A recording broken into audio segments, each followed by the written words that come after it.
Twelve पे आइए, faceless assessment scheme 2019 इसको ला दिया गया और इसी के साथ साथ क्या किया गया, अमेंडमेंट लाया गया इसी के अंदर में, स्कीम के अंदर में, फाइनेंस एक्ट 2020 द्वारा।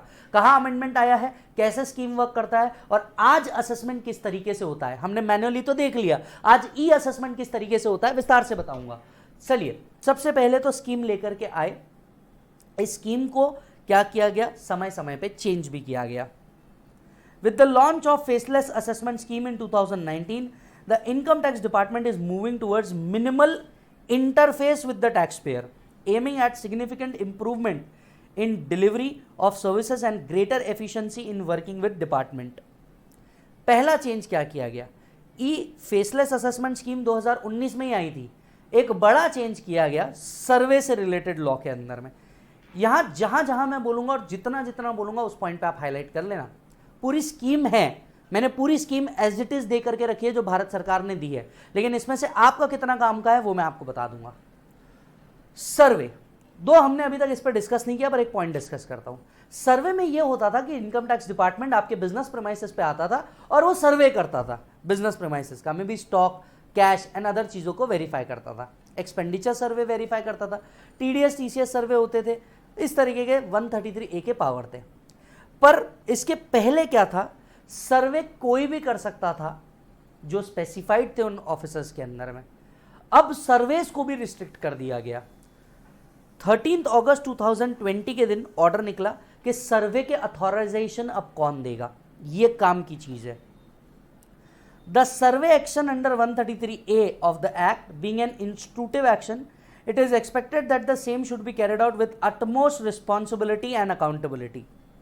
In furtherance of the above, CBDT in exercise of the power under 119 of the Act hereby directs that the officer posted in Directorate of Investigation, Investigation Wing and Commissioner of TDS only and shall act as income tax authority for the purpose of power of survey. अब सर्वे कौन issue कर सकता है, directorate of investigation, investigation wing, directorate level के officer, या तो commissioner of TDS will be the income tax authority जो सर्वे order कर सकती है। मुझे ऐसा लगता है कि असेसमेंट ईयर 21-22 दैट इज मई जून 21 या नवंबर दिसंबर 21 एग्जामिनेशन में इस पे कंफर्म क्वेश्चन आएगा, who can authorise survey, confirm इसके ऊपर क्वेश्चन आएगा, इसे हाईलाइट करके रख दीजिए। The competent authority for approval of the survey under 133A of the act shall हेनफोर्स be DGIT investigation, principal commissioner, commissioner TDS for TDS charges as the case may be. इसके पहले कई सारे ऑफिसर्स थे जो सर्वे क्या कर सकते थे, ऑथराइज कर सकते थे। अब यही दो ऑफिसर्स होंगे जो सर्वे को क्या करेंगे, ऑथराइज करेंगे। इनके अलावा सर्वे कोई ऑथराइज करने वाला नहीं है। डन प्रभु, चलिए। सो वही ऑर्डर भी आ गया, ऑर्डर डेटेड 13 अगस्त। With the launch of various e governance initiative, income tax department is moving towards a total computerization of its work. This led to a significant improvement in the delivery of services and has brought greater transparency in the functioning of tax administration. कोई काम की चीज नहीं. In order to ensure that all assessment order are passed through faceless assessment scheme, all assessment order are passed through faceless assessment scheme. The board in exercise of power under 119 board किसी भी तरीके का order scheme notification ला सकता है. Hereby directs that all assessment order shall hereafter be passed by National E-Assessment Center through the Faceless Assessment Scheme 2019, except as provided as under assessment order in case assigned to central charge, assessment order in case assigned to international tax charge. Generally अब किसी भी तरह के assessment order faceless assessment scheme National E-Assessment Center से आएंगे। दो अभी भी बाहर रखे गए हैं, वो केसेस जो सेंट्रल चार्जेस जिसके ऊपर है या जो इंटरनेशनल टैक्स के चार्जेस है वो इसके अंदर में कवर नहीं होंगे.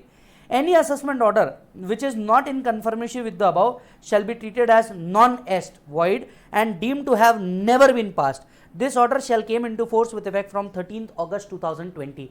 13 अगस्त 2020 इसके बाद कोई भी असेसमेंट ऑर्डर निकलेगा ये मैंडेटरीली ई असेसमेंट होगा, मैंडेटरीली ई असेसमेंट होगा. 2019 में हम लोगों ने ई असेसमेंट स्कीम लेके आए और इसे नोटिफाई किया गया by this notification, notification number 61 2019 as corrected by notification number 85 2019. In exercise of the power under 143(3)(a, अब ये 143(3)(a क्या है, आइए ऊपर चलते हैं मेरे साथ। ये वो सेक्शन था जिसने फेसलेस असेसमेंट को पावर दिया।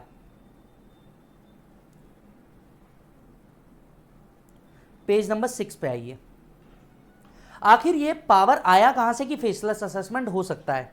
143(3)(a E assessments, the central government may make a scheme by notification in the official gazette for the purpose of making assessment of total income or loss under 143(3)/144।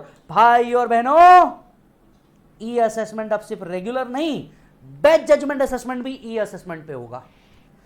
Finance act 2019 ने सिर्फ और सिर्फ regular assessment रखा था।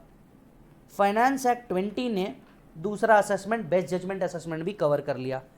This amendment is made to improve the effectiveness of the tax administration, to impart greater efficiency, transparency, accountability। ये word तो आप बिल्कुल याद कर लो क्योंकि 10 बार आगे आने वाला है। क्यों किया गया है ये स्कीम, क्यों लाई जाएगी? एफिशिएंसी, अकाउंटेबिलिटी, ट्रांसपेरेंसी के लिए। तो इससे क्या हो जाएगा? Eliminate the interface between AO and the assessee in the course of proceeding to the extent technologically feasible, optimum utilization of resources and functional specialization, introducing a team based assessment with dynamic jurisdiction। वही word है जो हर जगह faceless के लिए use किए जा रहे हैं। The central government may, for the purpose of giving the effect to the scheme, by notification in the official gazette, direct that any provision of the act relating to assessment or total income or loss shall not apply or apply with such exception modification as may be prescribed। No such direction shall be issued after 31st March 2022। ये पहले 21 हुआ करता था, इसे एक साल आगे बढ़ा दिया गया, 2022 कर दिया गया। Every notification under 143(3)(a)(3)(b shall as soon as be based before both houses of parliament। तो सर ई असेसमेंट का पावर आया 143(3)(a), जिसके तहत central government by notification in the official gazette क्या लेके आएगी? ई असेसमेंट स्कीम लेके आएगी। इस ई असेसमेंट स्कीम को मोहर लग गई 13 अगस्त 2020 के बाद। कहा कि हर असेसमेंट ऑर्डर, अब वो रेगुलर असेसमेंट हो या स्क्रूटनी असेसमेंट हो, रेगुलर असेसमेंट हो या स्क्रूटनी असेसमेंट हो, ये मैंडेटरीली ई असेसमेंट होगा। तो अब हमें समझना पड़ेगा आखिर ई असेसमेंट वर्क कैसे करता है, किस तरीके से वर्क करता है। बहुत आसान है, बहुत आसान है, पर आपको कुछ हाईलाइट्स इसके बता देता हूं। स्कीम पढ़ने से पहले हाईलाइट बता देता हूं। ये पूरा स्कीम आपको कवर्ड है और पूरा स्कीम आपको मैंडेटरीली पढ़ना है। इसमें से हो सकता है इसके पहले बच्चों ने कभी भी ये स्कीम को नहीं पढ़ा हो। ध्यान से सुनना। दिल्ली के अंदर में national e assessment centre form किया गया। इस सेंटर के तहत मेनी रीजनल यूनिट्स फॉर्म किए गए अलग अलग जगह पे। इन रीजनल यूनिट्स के अंदर फर्दर टीम बनाई गई। Assessment unit, technical unit, inquiry unit, ऐसे सारे यूनिट्स बनाए गए जो अलग अलग एक्टिविटी का काम करेंगे। पहले यह होता था कि असेसमेंट के नोटिस आपको एओ देता था। अब पूरे नोटिस और assessment order national e assessment centre पे आएंगे, जिस पे यूनिक डिन होगा। बराबर है। जैसे ही कोई केस आता है, ये matter national e assessment regional assessments को दे देगा कि भैया इन केसेस को आप हैंडल करोगे।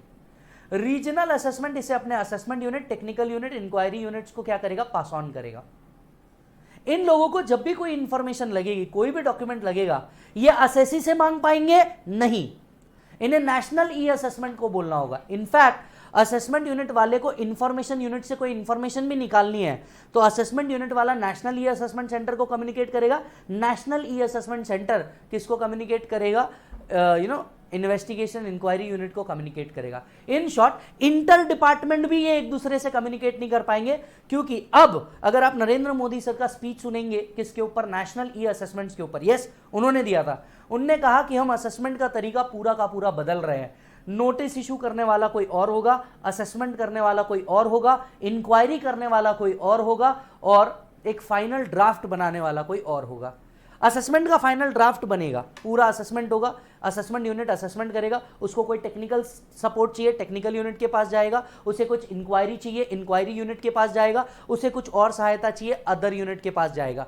क्या डायरेक्टली जाएगा? नहीं, वो जाएगा national e assessment centre. National e assessment centre वहां पे किसी को असाइन करेंगे, वो information national e assessment centre को देगा और नेशनल ई असेसमेंट सेंटर या असेसमेंट ऑफिसर को, असेसिंग ऑफिसर को क्या करेगा? प्रोवाइड करेगा। मतलब इंटर डिपार्टमेंट कम्युनिकेशन भी खत्म कर दिया इन्होंने, उतने बेहतर सॉफ्टवेयर्स बनाए हैं इस चीज के लिए।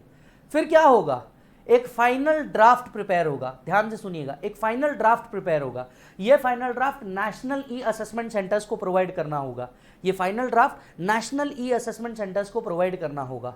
नेशनल ई असेसमेंट सेंटर इसे एक रिव्यू यूनिट को देगा। आखिर ये रिव्यू यूनिट क्या होता है? रिव्यू यूनिट वो होता है जो एक टीम बैठाई जाएगी और इस फाइनल ऑर्डर को चेक करेगा कि क्या सारी चीजें बराबर है या नहीं है, क्या ऑर्डर इन कंप्लायंसेस है, क्या कोई मॉडिफिकेशन इस ऑर्डर में करना है। ऐसा कोई मॉडिफिकेशन होगा तो review unit national e assessment centre को बताएगा कि आपने मुझे ये ड्राफ्ट कॉपी दी है, इसमें यहां यहां ये चेंजेस करने हैं या चेंजेस नहीं करने हैं। मॉडिफिकेशन को कंसिडर करते हुए अगर कोई मॉडिफिकेशन होगा, national e assessment centre assessment वालों को बताएगा, असेसमेंट यूनिट को बताएगा कि रिव्यू यूनिट कह रहा है यहां पे ये चीजें चेंज करनी चाहिए, आपका क्या मत है। आपके कोई मत होंगे तो आप नेशनल ई असेसमेंट सेंटर को बताओगे, नहीं होंगे तो आप बोल दोगे ठीक है सर हम अकॉर्डिंगली मॉडिफाई कर रहे हैं, वापस से नेशनल ई असेसमेंट सेंटर को एक फाइनल ड्राफ्ट कॉपी दोगे। ये फाइनल ड्राफ्ट कॉपी फिर से रिव्यू यूनिट के पास जाएगा और वो इसे चेक करेंगे। अगर सब फाइनल हुआ तो वो अपना अप्रूवल दे देंगे और इसे नेशनल ई असेसमेंट सेंटर में भेज देंगे। एक बार ये ऑर्डर फाइनल हुआ, नेशनल ई असेसमेंट सेंटर ये आपको प्रोवाइड कर देगा असेसमेंट ऑर्डर या नोटिस। ये सारी चीजें ई कम्युनिकेशन के ऊपर होने वाली है। मतलब आपको एक मोबाइल ऐप रहेगा, वो भी डाउनलोड करना होगा और आपके ईमेल के ऊपर जो रजिस्टर्ड ईमेल आप किसके अंदर में देते हैं, इनकम टैक्स के अंदर में देते हैं, रिटर्न के अंदर में, उसके तहत ये सारी चीजें लिखी जाएगी और उसी के ऊपर ये सारा कम्युनिकेशन होगा। डिटेल समझते हैं कैसे, क्या, कब। 143(3)A ने पावर दिया कि ई असेसमेंट कर सकते हो और इसके तहत सेंट्रल गवर्नमेंट को स्कीम निकालेगी। सेंट्रल गवर्नमेंट ने क्या किया? पेज नंबर 13 पे आइए, पेज नंबर 13 पे आइए। Notification 61 as corrected in excise of the power conferred in 143(3)A। 143(3)A ने पावर दिया था आपको कि गवर्नमेंट कभी भी क्या लेके आ सकती है, नोटिफिकेशन लेके आ सकती है ई असेसमेंट स्कीम का। In excise of the power conferred by 143(3)A of the income tax act, the central government hereby makes the following scheme, namely the scheme will be called as e-assessment scheme 2019 and shall came into force on the date of notification। अब कुछ definitions यहाँ पे दी हुई है। इस definition में एक जगह अमेंडमेंट हुआ है। Assessment means 143, 144 by finance act 2020। ये हमने 143(3)A में लिख दिया है, यहाँ वापस लिख रहे हैं हम सिर्फ स्कीम के अंदर में। तो अब जब हम असेसमेंट की बात कर रहे हैं, हम रेगुलर असेसमेंट या बेस्ट जजमेंट असेसमेंट दोनों की बात कर रहे हैं। एक्ट का मीनिंग, असेसमेंट का meaning, representative, automated allocation system, automated examination tool and ऐसी कई अन्य डेफिनेशन यहाँ पे लिखी हुई है। इन डेफिनेशंस को जब जहाँ जरूरत पड़ेगी हम वहीं पढ़ेंगे, बाकी पूरा पढ़ने की जरूरत नहीं पड़ेगी। 2 मैंने दे के रखा है पर पूरा पढ़ने की जरूरत नहीं पड़ेगी। इधर आइए, पेज नंबर 14 के ऊपर अगर आप देखोगे तो यहाँ पे दिखता है e assessment means the assessment proceeding conducted electronically. कैसे कंडक्ट बेटा? Conducted electronically in e proceeding facility through the assessee registered account in the designated portal, in the designated portal. ठीक है sir.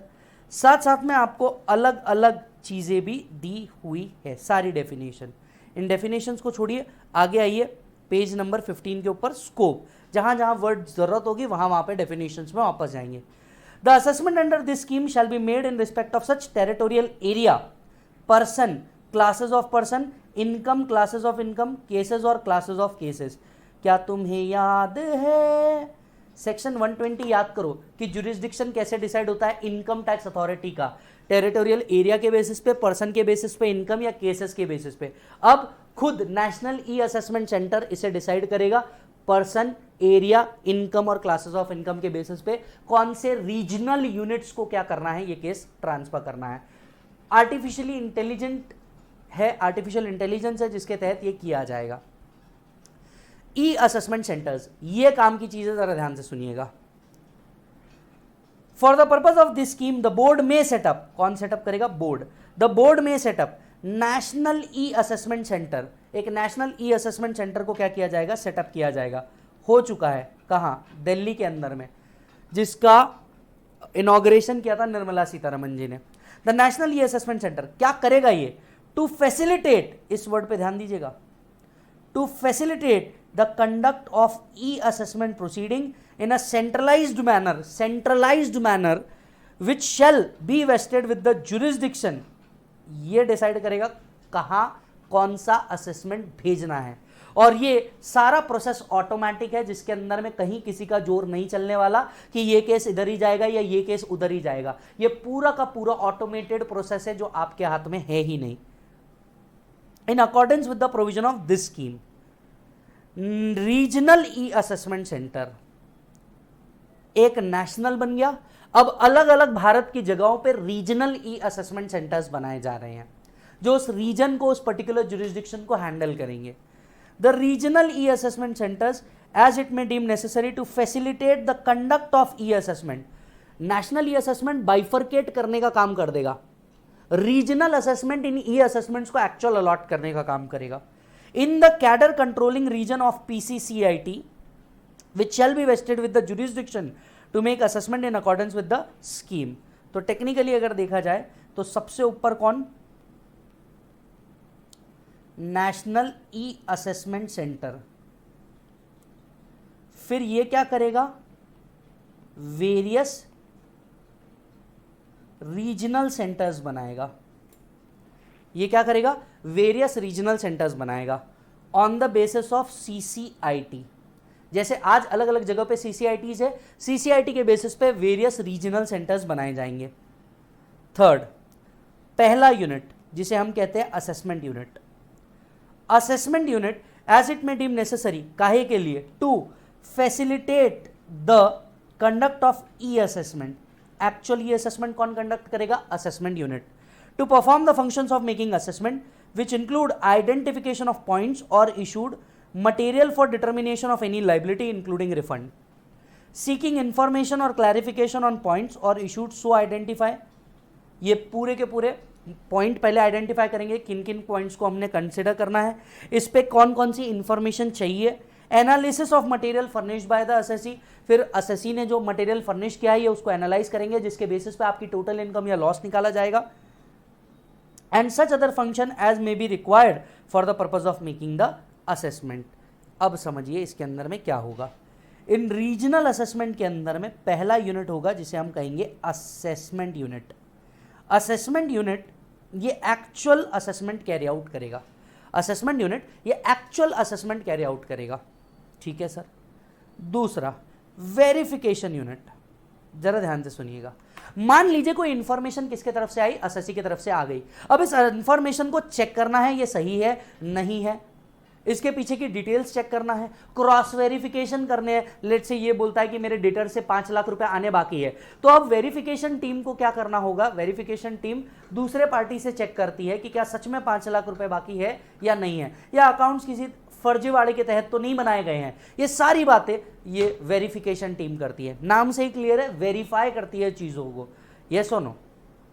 So verification units as a team necessary to facilitate the conduct of e-assessment to perform the functions of verification which include inquiry, cross verification, examination of books of account, examination of witness and recording of statement and such other function as may be required।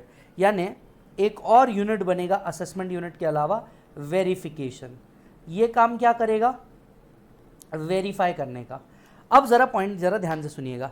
मान लीजिए assessing officer को कोई information को verify करवाना है, cross verify कराना है, तो क्या ये इंफॉर्मेशन डायरेक्टली वेरिफिकेशन यूनिट के साथ शेयर कर सकता है? आंसर इज नो, वो डायरेक्टली भी पॉसिबल नहीं है। अगर इन्हें कोई इंफॉर्मेशन वेरीफाई कराना है, इन्हें जाना होगा national e assessment centre. National e assessment centre क्या करेगा? इनको इंटीमेट करेगा कि भैया ये इंफॉर्मेशन मेरे को वेरीफाई करके दो। वेरिफिकेशन यूनिट अपनी इंफॉर्मेशन किसको देगा? नेशनल ई असेसमेंट सेंटर को देगा और वो फिर असेसमेंट यूनिट को प्रोवाइड करेंगे। सारी चीज इलेक्ट्रॉनिकली हो रही है, तो आप ये मत सोचिए कि भैया इसमें टाइम लगेगा। With in a fraction of seconds ये इंफॉर्मेशन इधर से उधर शिफ्ट हो जाएगी। पर direct communication between two units is also not possible. आप आगे स्कीम में पढ़ेंगे। पेज नंबर 15 पे हूं मैं। Technical unit. टेक्निकल यूनिट आखिर क्या करता है? सारे टेक्निकल काम, legal, accounting, forensic, information technology related सारे काम टेक्निकल यूनिट करता है। फॉर एग्जांपल टेक्नोलॉजी के में कहीं प्रॉब्लम आ रहा है, कुछ फ्रॉड के केसेस है तो उसको एनालाइज करना, कोई लीगल एंगल है तो इसको एनालाइज करना, सारे टेक्निकलिटी वाले काम यहां पे होते हैं। Technical unit as may deemed necessary to facilitate the conduct of e assessment to perform the function of providing technical assistance which include any assistance or advice on legal, accounting, forensic, information technology, valuation, transfer pricing, data analytics, management or any other technical matter as may be required in particular case or classes of case under this particular scheme। तो sir for example मान लीजिए ये देखना है कि particular act के अंदर में ये एक्सपेंडिचर अलाउड है, अलाउड नहीं है, पर्टिकुलर लॉ क्या कहता है। मान लीजिए हम ये कह रहे हैं कि दिस एक्सपेंडिचर इज डिसअलाउड, दूसरा लॉ क्या कह रहा है इस रिलेटेड, क्या कहना चाहता है। इनकम टैक्स में अगर क्लैरिटी नहीं है तो किसी दूसरे लॉ के अंदर में कोई क्लैरिटी है या नहीं है। ट्रांसफर प्राइसिंग रिलेटेड इशू की क्या यहाँ पे ट्रांसफर प्राइसिंग एप्लीकेबल होना चाहिए या नहीं होना चाहिए, ये सारी चीजें टेक्निकल यूनिट बताएगा। तो तीसरा यूनिट बनता है हमारे पास टेक्निकल यूनिट। क्या इंटर डिपार्टमेंट कम्युनिकेशन हो सकता है? Answer is no. अगर कोई टेक्निकल राइट चाहिए भी, assessment unit national e assessment को भेजेगा, वो टेक्निकल यूनिट को भेजेंगे, technical unit national e assessment को भेजेगा और ये असेसमेंट यूनिट को भेजेंगे। रिव्यू यूनिट, पूरा काम होने के बाद इसे रिव्यू किया जाता है। मतलब जैसे आप एक फाइनल ड्राफ्ट बना लेते हैं, इसे रिव्यू यूनिट के पास रिव्यू करने के लिए भेजा जाता है कि क्या सच में ये सही है, कोई मॉडिफिकेशन की जरूरत है, कोई चेंजेस की जरूरत है, क्या सारी चीजें कंसिडर हुई है। The review unit as it may deem necessary to facilitate the conduct of e assessment to perform the function of review of the draft assessment order which include checking whether relevant and material evidence has been brought on record. Checking of relevant and evidence brought on record. Whether the relevant points of the fact and law have been duly incorporated in the draft order. Whether the issue on which addition or disallowance should be made have been discussed in the draft order. Whether the applicable judicial decisions has been considered and dealt in the draft order. Checking for arithmetical correctness of modification purpose if any and such other function as may be required for the purpose of review and specify their respective jurisdiction.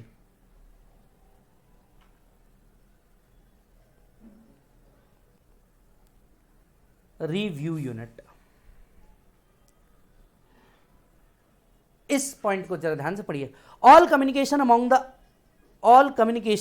among the assessment unit, review unit, verification unit, technical unit or with the assessee or any other person with respect to whom information, document or evidence or any other detail as may be necessary for making the assessment under this section shall be through National E-Assessment Center. All communication among the assessment units shall be through National E-Assessment Center. एक दूसरे का department भी एक दूसरे से बात नहीं कर पाएगा, उन्हें नेशनल वन स्टेप पावर बना के रख दिया साहब, इन्हीं से कम्युनिकेट करना है। वन साइड कम्युनिकेशन है टोटल, इंटर कम्युनिकेशन भी अलाउड नहीं। असेसी से ये यूनिट्स बात नहीं करेंगे, वो सीधे नेशनल ई असेसमेंट से बात करेंगे, नेशनल ई असेसमेंट उनसे बात करेगा। यूनिट्स रिफर्ड टू इन सब para 3, 4, 5 and 6. 3, 4, 5, 6. The units referred to in subpara 3, 4, 5, 6 shall have the following authorities. एक मिनट, ये सारी असेसमेंट करने का पावर किसके हाथ में है? एओ, वही लिखा है। एओ कौन रहेगा इस केस में? Assessment unit, review unit, technical unit and verification unit shall have the following authorities. Namely ACDC, JDDD, deputy CIT, deputy director और असिस्टेंट कमिश्नर, असिस्टेंट डायरेक्टर और इनकम टैक्स ऑफिसर। इतने बोलने से अच्छा सीधा सीधा कह दो ना, इन सारे यूनिट्स में कौन वर्क करेंगे? जो AO होंगे वो वर्क करेंगे। सीधे शब्दों में क्यों नहीं कह देते? जो AO होंगे वो इसके अंदर में वर्क करेंगे। Such other income tax authority, ministerial staff, executive consultant as may be considered by board. सिर्फ AO ही नहीं, इसके अलावा इनकम टैक्स अथॉरिटी के अदर पीपल, मिनिस्ट्री लेवल के कुछ staffs, executives and external consultants भी इसके अंदर में काम कर सकते हैं। ये बात इन्होंने बताई है। प्रोसीजर किस तरीके से होगी, यहां तक के पहले ये वाला पूरा पॉइंट वापस से पढ़ो। कहां से पढ़ोगे? ई असेसमेंट सेंटर से। एक बार ये पढ़ें क्योंकि मुझे लगता है ये आ सकता है।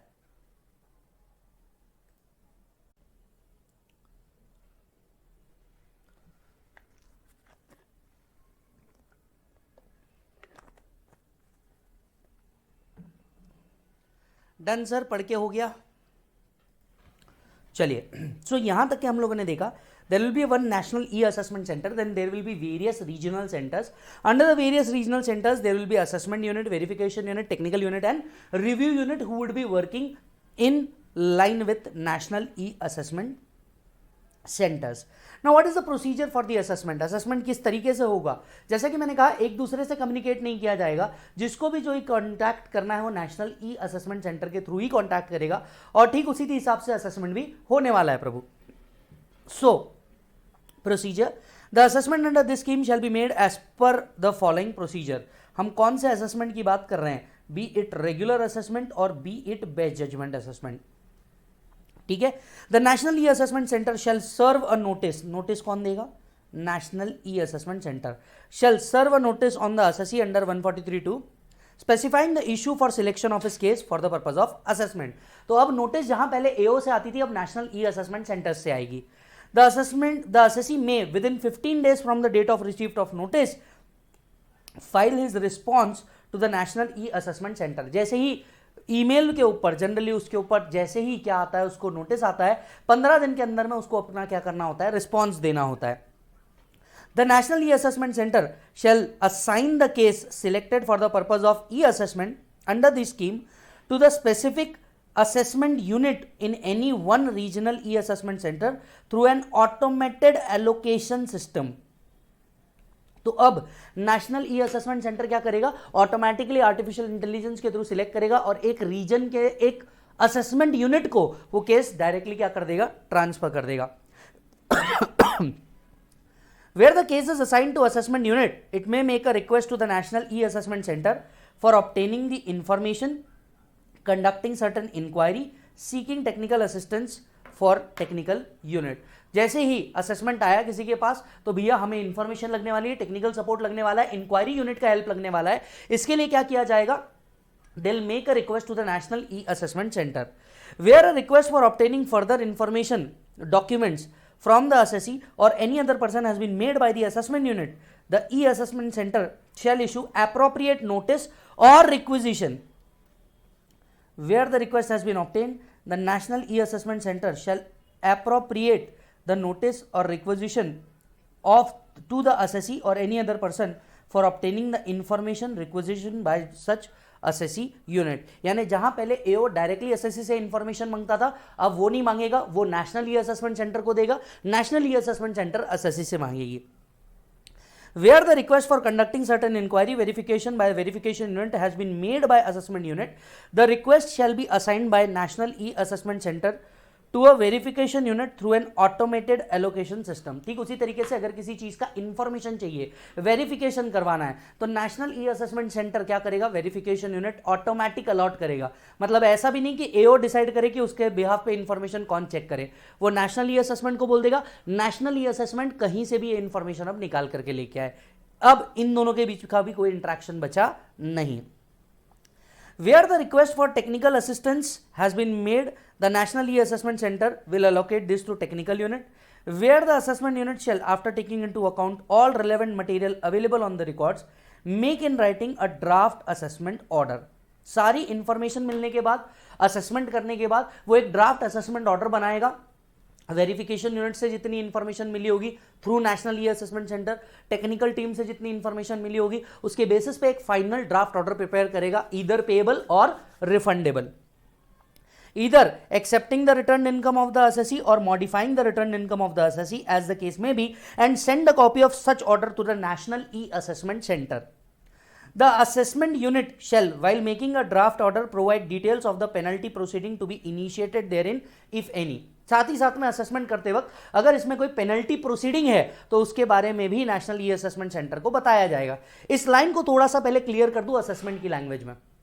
सर, जब भी असेसमेंट होता था और मान लीजिए assessee is liable to one of the penalty proceeding separately initiate किया जाता था। अगर आपने असेसमेंट में काम किया होगा 143 144 के अंदर में नीचे एक लास्ट लाइन लिखी होती थी that assessment proceeding will be initiated separately, जहां पे पूरा डिटेल बताना होता था कि पेनल्टी किस तरीके से निकाली गई है, पेनल्टी क्यों लगाई गई है, so on and so fourth.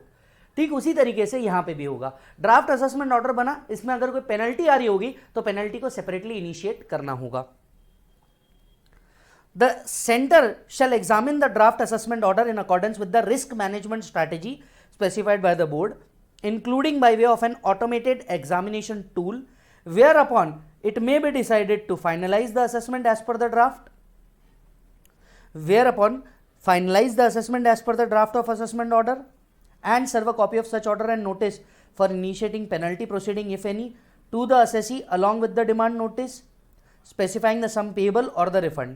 तो एक क्या हो सकता है, नेशनली असेसमेंट ड्राफ्ट देखेगा, पहला पॉइंट हो सकता है कि वो फाइनलाइज कर दे जो ड्राफ्ट असेसमेंट ऑर्डर आया है, अमाउंट पेएबल या रिफंड ड्यू इफ एनी बाहर निकाल दे। दूसरा क्या हो सकता है, provide an opportunity to the assessee in case of modification is proposed by serving a notice calling upon show cause as to why assessment should not be completed.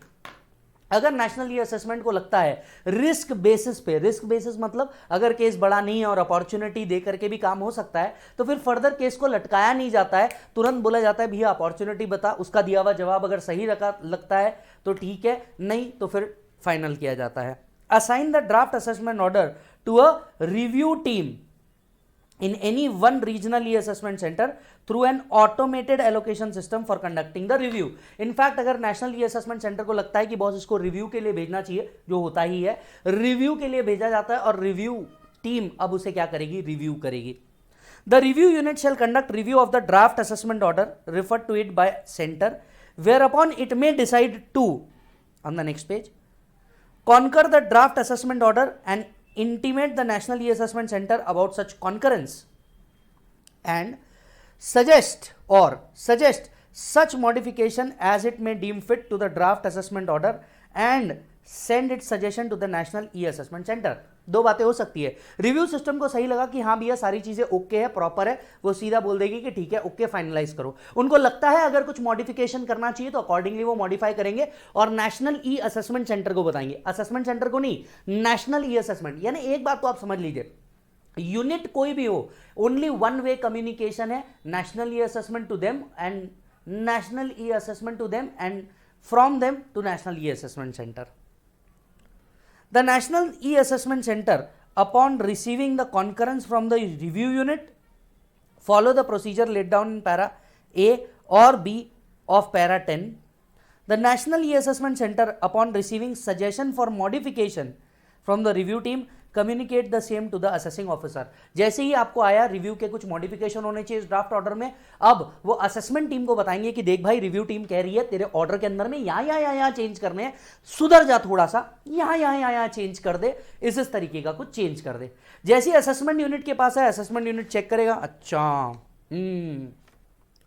ये changes करने हैं, ये मॉडिफिकेशन करने हैं, ये अपनी भी तो राय रखेंगे। दो बातें होंगी, एक या तो वो एक्सेप्ट कर देंगे खत्म करो, दूसरा हो सकता है वो अपनी राय रखें।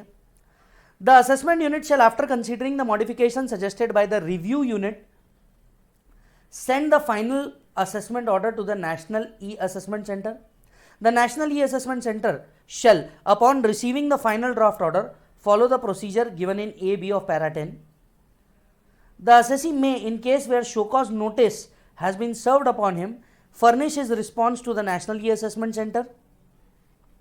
The National E-Assessment Center shall, in case where no response to the show cause notice is received, finalize the assessment as per draft assessment. In any other case, send the response to the assessment unit. Send the response to the assessment unit. The assessment unit, after taking into account the responses furnished by the assessee, may make a revised draft assessment order. जैसे ही national e assessment ने अपना एक final order बनाया, ये किसको pass on किया जाता है, असेसी को किया जाता है, और उसके रिस्पांस के लिए वेट करता है कि वो क्या रिस्पांस कर रहा है. ये इसलिए भी जरूरी है क्योंकि दोनों डिस्टेंस पे बैठे हैं, बराबर है. एओ ने अपने हिसाब से इंफॉर्मेशन के बेसिस पे जो असेसमेंट करनी थी वो कर डाली, लेकिन असेसी को भी तो चांस मिलना चाहिए इस चीज को एक्सप्लेन करने का. हो सकता है उसकी बुक्स में कुछ ऐसी चीज हो जो उसे नहीं समझ रही हो, असेसी एक्सप्लेन कर दे. तो असेसी से जो भी रिस्पांस आता है नेशनल ई असेसमेंट को, कितने दिन में आना चाहिए, नोटिस में लिखा होता है, ड्राफ्ट ऑर्डर में लिखा होता है. ये जैसे रिस्पांस आता है वापस से रिव्यू यूनिट को भेजा जाता है, कहता है कि असेसी का आपके ऑर्डर के ऊपर ये रिस्पांस है. The assessment unit shall, after taking into account the responses furnished by the assessee, make a draft revised assessment order and send it to national e assessment centre. The National E-Assessment Center, upon receiving the revised draft assessment order, in case no modification prejudicial to the interest of assessee is proposed with reference to the draft order, finalize the assessment. In case modification which are prejudicial to the interest, give an opportunity of being heard. मान लीजिए अगर revise order में उसकी liability और बढ़ रही होगी तो उसे अपॉर्चुनिटी ऑफ बीइंग हर्ड दिया जाता है. उसकी लाइबिलिटी नहीं बढ़ रही होगी, इनफैक्ट कुछ कमी हो रही होगी, फाइनल कर दिया जाएगा. Response furnished by assessee shall be dealt with as per the procedure laid down in para 16, 17 and 18. ठीक है सर.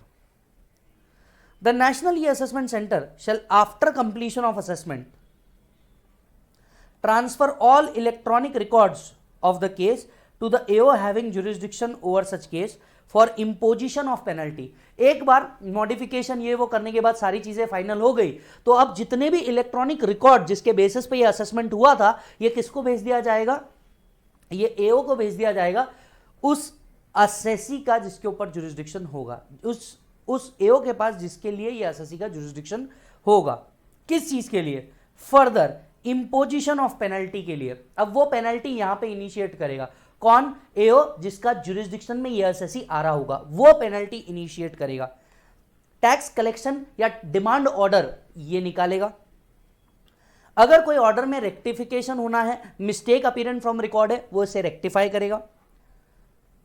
मान लीजिए अगर केस अपील में गया था और अपील से क्या आया होगा, डिसीजन आ गया होगा, तो उस अपील के ऑर्डर को इफेक्ट देगा.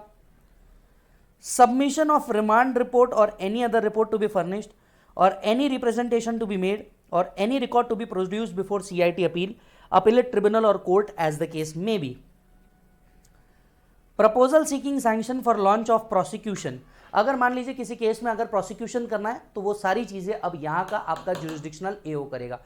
नेशनल ई असेसमेंट सेंटर ने असेसमेंट कर दी, पेनल्टी इंपोज करना, रिकवरी करना, रेक्टिफिकेशन करना, अपीलेट ऑर्डर को इफेक्ट देना, प्रोसिक्यूशन करना, यहां का जो जुरिस्डिक्शन ऑफिसर है वो करेगा separately.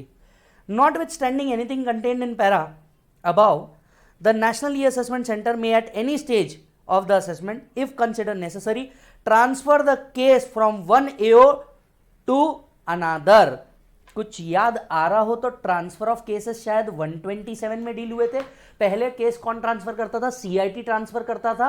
अब अगर नेशनल ई असेसमेंट सेंटर को लग रहा है कि केसेस एक एओ से दूसरे एओ को ट्रांसफर होना चाहिए, तो खुद नेशनल ई असेसमेंट सेंटर भी क्या कर सकता है, केसेस ट्रांसफर कर सकता है. केसेस ट्रांसफर कर सकता है. This was dealt in section 127 earlier. Penalty proceeding for non-compliance. A unit may, in course of assessment procedure, for non-compliance of any notice, direction or order. ये जो असेसमेंट यूनिट्स बनाए गए हैं, अगर आपने नोटिस दिया वो उसे कंप्लाई नहीं कर रहे, कोई ऑर्डर दिया उसे कंप्लाई नहीं कर रहे, कोई डायरेक्शन दिया उसे कंप्लाई नहीं कर रहे, तो इससे रिलेटेड पेनल्टी प्रोसीडिंग यूनिट्स ही क्या कर सकते हैं, इनिशिएट कर सकते हैं.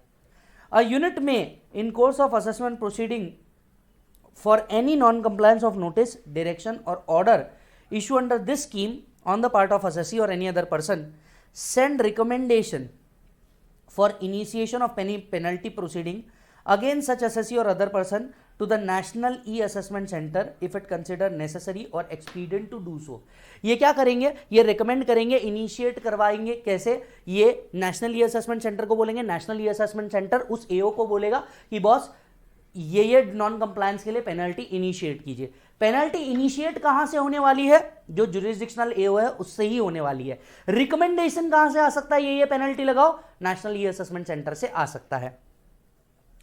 The National E-Assessment Center shall, on receipt of recommendations, serve a notice on the assessee or any other person as the case may be, calling upon him to show cause as to why penalty should not be imposed.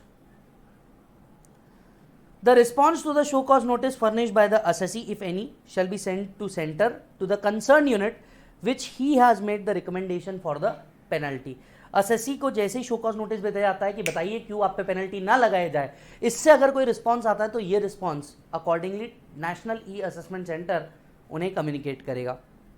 The said unit shall after taking into consideration response furnished by assessee make a draft order of penalty and send a copy of such draft to national e assessment centre or drop the penalty after recording the reason.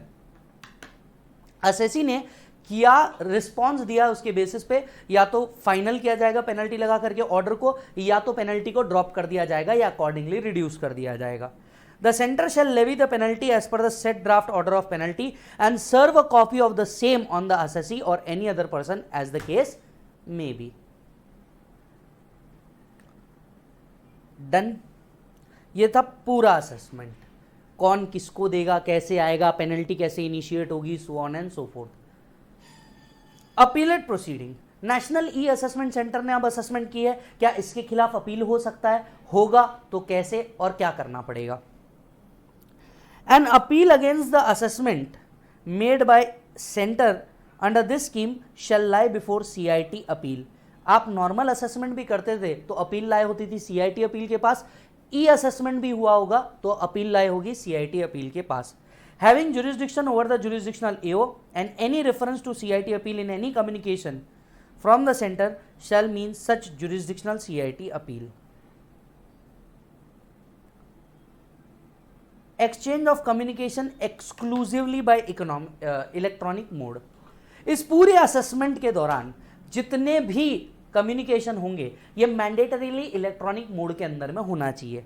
For the purpose of this scheme all communication between the centers and the assessee or his authorized representative shall be exchanged exclusively by electronic mode, shall be exchanged exclusively by electronic mode, and all internal communication between e-assessment centers and various unit shall be exchanged exclusively by electronic mode। तो assessee से आने वाला या internal department में घूमने वाली information mandatorily electronic mode में ही होगी। अच्छा, अब आप पूछेंगे कि इलेक्ट्रॉनिक मोड का मतलब क्या है? ऊपर आइए,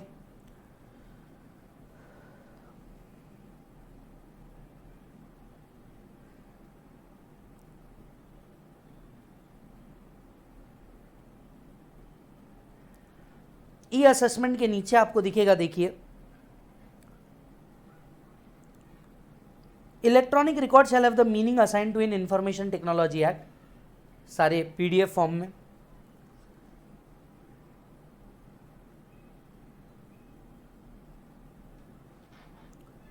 ऑथेंटिकेशन ऑफ रिकॉर्ड्स, अब आपको तो पता है डिजिटल दुनिया है और डिजिटल दुनिया के अंदर में हैकर्स बैठे हुए हैं। डिजिटल दुनिया के अंदर में डॉक्यूमेंट्स को साइन तो किया जाएगा नहीं, अब कैसे करेंगे? ऐसे में केस में DSC plays a big role.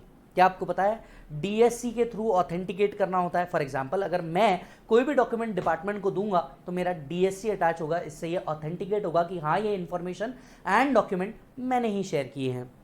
For the purpose of this scheme, an electronic record shall be authenticated by the originator, जो सबसे पहले डॉक्यूमेंट भेज रहा है उसे ओरिजिनेटर कहते हैं, by affixing his digital signature, provided that in case of originator being assessee or other person, such authentication may also be done by electronic signature or electronic authentication technique. Electronic signature और electronic authentication, आइए इधर, originator meaning दिया हुआ है, जो first time document upload कर रहा है उसे हम ओरिजिनेटर कहते हैं एज पर इंफॉर्मेशन टेक्नोलॉजी एक्ट।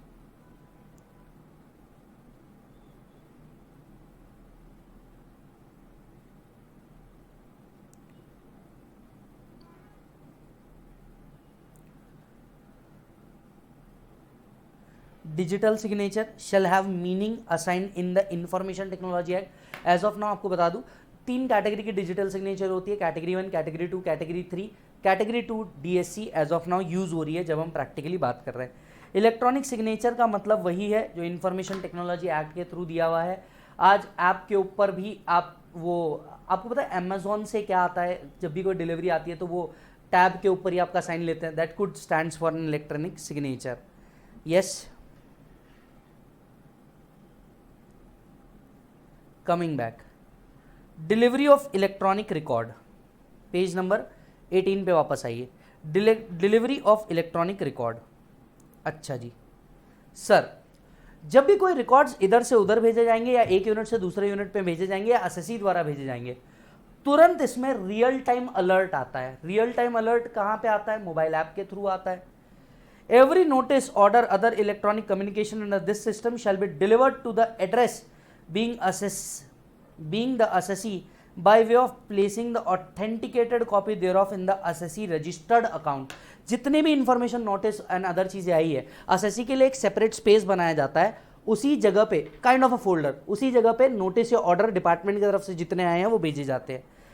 इसी की एक ऑथेंटिकेटेड कॉपी ईमेल एड्रेस पे भी भेजी जाती है ऑफ assessee और ऑथराइज रिप्रेजेंटेटिव, राइट। assessee या ऑथराइज रिप्रेजेंटेटिव के ईमेल एड्रेस पे भी इसे क्या किया जाता है? भेजा जाता है। Uploading an authenticated copy on the mobile app, और साथ साथ में मोबाइल ऐप के ऊपर भी ये क्या किया जाता है? अपलोड किया जाता है। Followed by a real time alert, followed by a real time alert, और साथ साथ में आपको इसके नोटिफिकेशंस भी आते रहते हैं। ऊपर आइए, ईमेल का मतलब क्या होता है? यहां लिखा है पेज नंबर 14 पे। Registered email address means email address at which electronic communication may be delivered or transmitted, including email address available। अब कौन सा ईमेल एड्रेस? क्योंकि देखिए हो सकता है पैन के टाइम पे आपने अलग दिया हो, रिटर्न के टाइम पे अलग दिया हो, पिछले रिटर्न के टाइम पे कुछ अलग दिया हो। भैया ईमेल है ना, मान लीजिए जब तक के प्रोफेशनल नहीं बना था, right, cute boy, yes or no, dream girl, ऐसा कुछ तो आड़े टेढ़े ईमेल उसने बनाए होंगे। बट ऐसा हो सकता है ना कि अब फिर वो सीए के अंदर में आया, उसको थोड़ा सा आर्टिकलशिप के अंदर में जिंदगी में ध्यान आया कि नहीं मेरे ईमेल थोड़े से प्रोफेशनल होने चाहिए, और अब वो प्रोफेशनल बदल देता है। Yes or no? क्या ऐसी जिंदगी ही क्या जिसके अंदर में कोई राज ना हो और 2 ईमेल ना हो? ये बात याद रखिएगा साहब। सो ईमेल एड्रेस मतलब कौन सा लेंगे, डिपार्टमेंट कौन सा ईमेल कंसिडर करेगा, ये बात लिखनी जरूरी थी, क्योंकि एसएससी बाद में कहता था ये मेरा ईमेल एड्रेस थोड़ी ना, मुझे तो कुछ आया ही नहीं। इसीलिए ईमेल एड्रेस का क्या मीनिंग होगा ये बात जाननी बड़ी जरूरी है। The email address available in electronic filing account of the assessee registered in designated portal. जो भी ईमेल एड्रेस आपने रजिस्टर्ड किया होगा डेजिग्नेटेड पोर्टल के ऊपर इनकम टैक्स की वेबसाइट पे, वो ले सकते हैं। Email address available in the last income tax return, income tax return में ईमेल एड्रेस डाला जाता है, वो लिया जा सकता है। ईमेल एड्रेस अवेलेबल एज पर पैन डेटाबेस, पैन के डेटाबेस में कुछ अवेलेबल होगा वो लिया जा सकता है। आधार नंबर पे कुछ अवेलेबल होगा वो लिया जा सकता है। In case being a company, email address of company available on the MCA website, MCA website पे कंपनी का जो ईमेल रजिस्टर्ड है वो लिया जा सकता है। Email address available by the assessee to income tax authority, इसके अलावा असेसी कोई और ईमेल वो प्रोवाइड करता है तो उसके ऊपर ये भेजा जा सकता है। साथ ही साथ में रियल टाइम अलर्ट की बात कर रहे हैं वो, इसी पेज पे आइए, पेज नंबर 14 पे। Real time alert means any communication send to the assessee by way of SMS. SMS के थ्रू उसे क्या किया जाता है? अपडेट किया जाता है कि अब आपके डॉक्यूमेंट यहाँ डाल दिए गए हैं, यहाँ अपलोड कर दिए गए हैं। Registered mobile number by way of update on his mobile app और by way of an email registered so as to alert him regarding the delivery of electronic communication. देख रहे हो कितना कुछ आ चुका है जीवन में। जिन्होंने ये ई असेसमेंट्स पहली बार ही पढ़े हैं, जिन्होंने ये ई असेसमेंट्स पहली बार ही पढ़े हैं, they will be like sir कितना आ चुका है यार जीवन में, काश पहले ही क्लियर हो जाते। ऐसा आएगा आपके मन में, लेकिन डटे रहना बेटा, डटे रहना। ऐसा आता है मन में, बहुत बार आता है, मैं समझ सकता हूँ इस बात को, बट आपने डटे रहना, अपन सख्त है बेटा। क्योंकि देख मेरे भाई, कोई भी चीज़ इतने आसानी से नहीं मिलती लाइफ में, पढ़ना पड़ता है। तुम्हारे लिए नया था तो हमारे लिए भी ये नया था, बट यही वो काम है जो अब हमें मिलेंगे। इनफैक्ट पुराने टाइम पे एक बार एसएससी और ईओ की इंफॉर्मेशन पहचान हो जाती थी तो कई बार असेसमेंट्स के अंदर में हमारा रोल कट कर देते थे ये लोग। अब ये असेसमेंट्स के केस में पॉसिबल ही नहीं है, आपको प्रॉपर रिप्लाई ड्राफ्ट करके देना होगा। ये असेसमेंट्स में आपकी ड्राफ्टिंग स्किल्स बहुत अच्छी होनी चाहिए। अगर आपकी ड्राफ्टिंग स्किल्स अच्छी है तो बस साहब आप ये असेसमेंट्स में बहुत पैसा कमा सकते हैं, बहुत बहुत। आगे बढ़ते हैं। एवरी नोटिस, ऑर्डर और any other electronic communication under this scheme shall be delivered to the address being any other person by sending authenticated copy to the registered email address of such person followed by a real time alert। जैसे ही document दिए जाएंगे तुरंत आपके mobile पे message भी आ जाएगा। Next page. The assessee shall file his response to any notice, order or other electronic communication through his registered account and once an acknowledgement is send by the National E-Assessment Center contain the hash result generated upon successful submission of response, the response shall deem to have been authenticated। ये point को समझिएगा। जैसे ही आपने किसी भी चीज़ का response दिया, जैसे ही आपने किसी भी चीज़ का रिस्पॉन्स दिया, नेशनल ई असेसमेंट की तरफ से तुमको तुरंत एक हैश फंक्शन आता है जिसके अंदर में ये मान लिया जाता है कि आपका जो रिस्पॉन्स था ये क्या हो चुका है, सबमिट हो चुका है। अब आप ये पूछेंगे कि ये हैश फंक्शन क्या है, इसका भी डेफिनेशन ऊपर लिखा हुआ है। आपको एक अलर्ट आता है टेक्निकली, और कुछ नहीं होता है वो। Hash function and hash result shall have the same meaning as given in information technology act. मैं आपको बता दूं, एक अलर्ट आता है आपको, your response has been submitted, thank you. The time and place of dispatch and receipt of electronic record shall be determined according to the information technology act. Information technology act decide करेगा किस दिन किस time पे क्या information आई। खैर आज ये कोई बहुत बड़ी बात नहीं है। अगर आप फोल्डर देखो तो आप लिस्ट व्यू करना, उसके अंदर में आपको दिख ही जाएगा कब बनाया था, लास्ट टाइम कब एक्सेस किया था, क्या टाइम था, वो दिख ही जाता है। No personal appearance in the centres और the unit.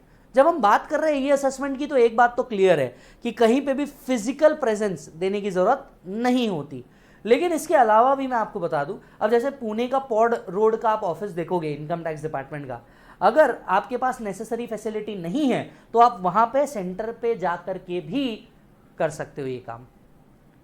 A person shall not be required to appear either personally or through representative in connection with any proceeding under this scheme before the authority at national e assessment centre or regional centre or any unit set up under this scheme. In case where modification is proposed in draft assessment order and opportunity is provided to assessee by serving a notice calling upon him to show cause as to why the assessment should not be completed as per the draft order, the assessee or his authorized representative as the case may be shall be entitled to seek personal hearing so as to make his oral submission or present his case before income tax authority or any unit or other thing exclusively through video conferencing। ध्यान से सुनिए, जब भी national e assessment centre assessee का response चाहता है, चाहे assessee द्वारा या उसके लीगल रिप्रेजेंटेटिव द्वारा, ये रिस्पांस आप वीडियो कॉन्फ्रेंसिंग के लिए डिमांड कर सकते हो।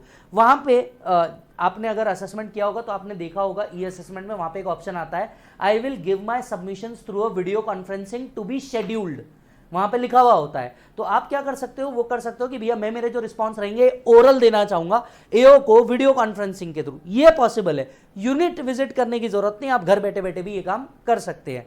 बट मेक श्योर जब आप ये मीटिंग कर रहे हो तो म्यूट अनम्यूट थोड़ा सोच के कीजिएगा, कई केसेस हो चुके हैं। Video conferencing including the use of telecommunication application software which support video telephony in accordance with the procedure laid down by the board. Any examination of record, statement of assessee or any other person shall be conducted by an income tax authority in any unit under this scheme exclusively through video conferencing including the use of telecommunication application software which support this. Board may establish suitable facility for video conferencing including telecommunication application software which support video telephony at such location as may be necessary। मान लीजिए अगर आपके पास ये भी facility नहीं है कि आप जा करके प्रॉपर वीडियो कॉन्फ्रेंसिंग कर सके, तो बोर्ड जगह जगह रीजनल यूनिट्स पे एटलीस्ट एक सेंटर बनाता है जहां पे जाके आप वीडियो कॉन्फ्रेंसिंग कर सकते हैं। आगे आइए, power to specify format mode procedure, ये पावर है, इसको आप पढ़ो नहीं पढ़ो एक ही बात है। नेशनल ई असेसमेंट सेंटर्स के बिहाफ पे प्रिंसिपल सीसीआईटी डीजीआईटी इससे रिलेटेड प्रोसीजर फॉर्मेट प्रोसेस बदल सकते हैं सो दैट ये बेहतर तरीके से क्या हो सके, इंप्लीमेंट हो सके, सिर्फ पावर वाली बात है। The PCCIT PDGIT in charge of the national e assessment centre shall lay down the standard procedure for effective functioning of the center, regional center unit set up under this particular scheme, and in respect of following service of notice, receipt of information, acknowledgement, e proceedings etc etc से related वो लोग क्या बना सकते हैं, process बना सकते हैं।